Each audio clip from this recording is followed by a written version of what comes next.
I'm Julia, and this is me climbing on the Root Glacier in Alaska's Wrangell-St. Elias National Park.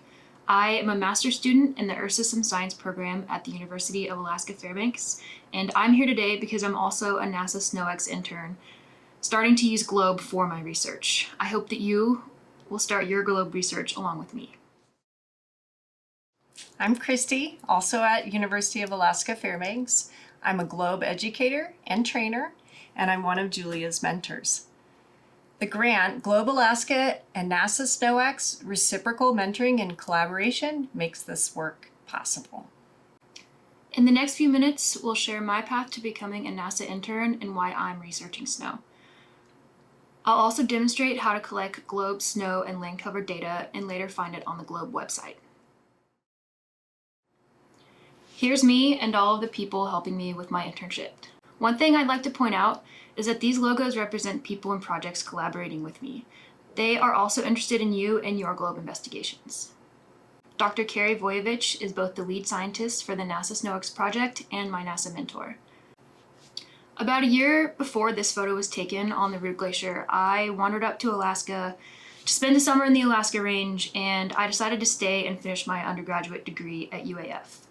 And while pursuing a degree in Arctic and Northern Studies, I wanted to learn more about the places where I spend so much time, but I was also hesitant because I didn't have a traditional science background. And I quickly learned that asking questions opens doors. I reached out to a scientist, Dr. Simon Zwieback, about his spruce beetle lab and later his permafrost lab called the Ground Ice Project. I got jobs working on field campaigns, GIS, and remote sensing. And GIS stands for Geographic Information Systems, and remote sensing involves using devices such as satellites to measure features like snow on the Earth. I then became an intern at Alaska Satellite Facility, where I helped create remote sensing and GIS courses. You too could be a NASA intern. My advice to students of all ages is to get outside, be curious, and ask questions. SnowEx is a multi-year experiment sponsored by NASA. It uses different snow remote sensing technologies alongside participants who observe snow on the ground. The red dots are SnowEx locations where data has been collected. The legend shows landscape types called snow classes. In Alaska, this includes tundra and boreal forest. So it's windy in the Alaska Range, and wind moves snow around. I'm wondering if I can measure the snow depth and snow drifts from the ground and from remote sensing technologies. Since snow drifts hold water, I also want to find out how much water they hold. I can do that with snow depth data and some additional information about the snow. According to a research study in the Alaska Arctic by Parr, Sturm, and Larson, 40% of snow water equivalent in a region is contained in snowdrifts, and almost 20% of the region had drifts. I'm curious about your research questions and how you interact with snowdrifts. Maybe one forms in the schoolyard every year. What do you notice? GLOBE and SnowEx are interested in the role that snow plays in your life. Just like you, in my NASA internship, I am working towards earning GLOBE badges such as I am a collaborator and I am an Earth System scientist. I'm also earning an Earth System Science graduate degree. To answer my research question about snowdrifts, I need to collaborate with people in remote areas, such as dog mushers and students with snowdrifts near their school. Researching snowdrifts requires use of the GLOBE Atmosphere Snow Protocols and the GLOBE Observer Land Cover app, as well as satellite remote sensing data. Everything is interconnected. Let's talk about how to collect GLOBE snow data in land cover photos. To collect and enter GLOBE snow depth data, use a meter stick to measure depth in millimeters in 3 places that are without drifts. We'll talk about the drift data later.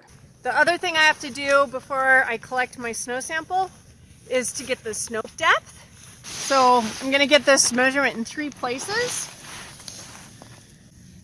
410 millimeters, 381, 372.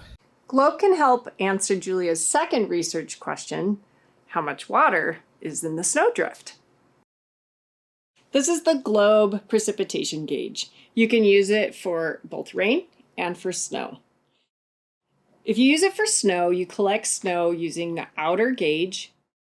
You bring it inside to melt it, and then you pour it in the funnel, and the funnel then constricts and goes into this inner tube.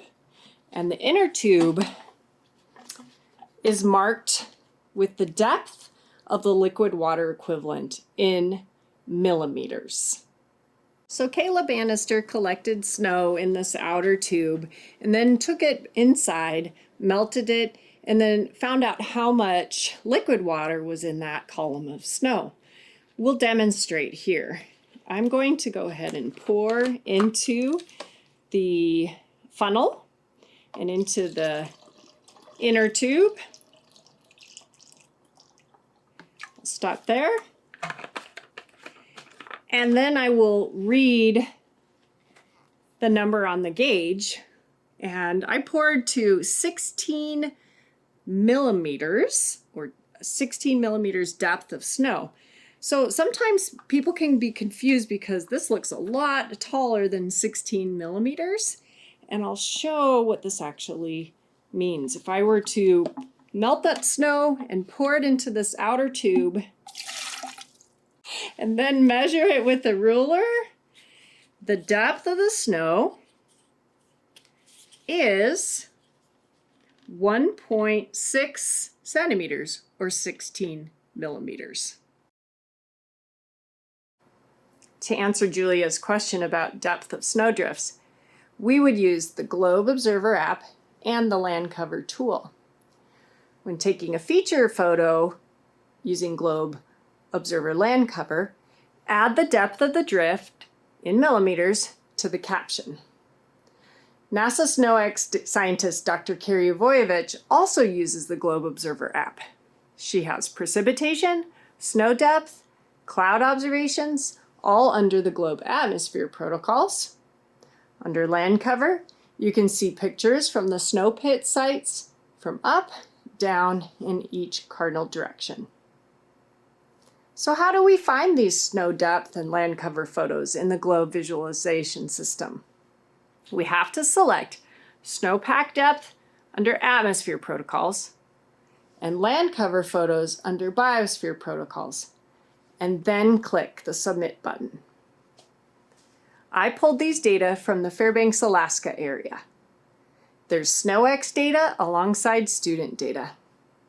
Clicking on these dots would give you snow depth and land cover photos. I like that you can also export all of the data into Excel for analysis. We'd love to know what your snow research questions are.